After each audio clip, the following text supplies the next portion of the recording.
Okay, इस question में आपको दे रखा है एक सर्किट है। Consider a circuit having capacitor 20 microfarad, register इसमें 100 ओम का कनेक्टेड है, दो आइडेंटिकल डायोड्स हैं। The resistance of diode under forward biasing condition is 10 ओम।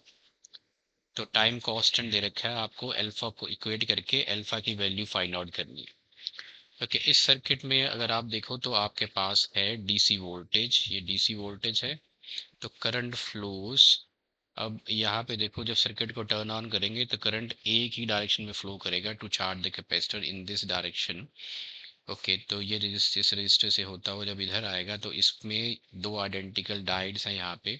तो यहाँ देखो एरो हेड की डायरेक्शन नीचे की तरफ है, इसका मतलब ये आपका करंट को लाउ करेगा, ये फॉरवर्ड बायस्ड हो जाएगा और ये रिवर्स बायस्ड हो जाएगा विद इनफाइनाइट रेजिस्टेंस।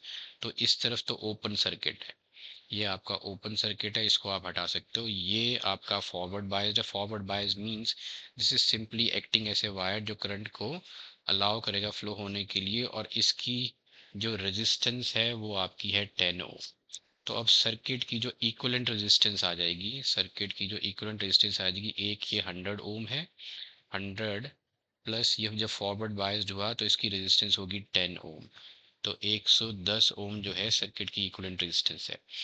अब फाइंड आउट करते हैं हम time constant of the circuit. ये जो सर्किट है ये आपका है आरसी सर्किट।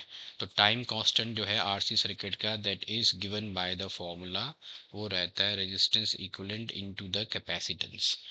तो कैपेसिटेंस इक्विवेलेंट रेजिस्टेंस आ गई 110, कैपेसिटेंस आपकी है 20 माइक्रोफराड, तो 20 इंटू 10 रेज पावर -6। ये आपको दे रखा है alpha into 10 raise power -3, so alpha into 10 raise power -3, so this is 2200 into 10 raised power -6, which becomes 2.2 into 10 raised power -3। so 2.2 into 10 raised power -3 ये कैंसिल हो गया, अल्फा हो गया आपका 2 पॉइंट, तो अल्फा की जो वैल्यू है दैट इज 2.2।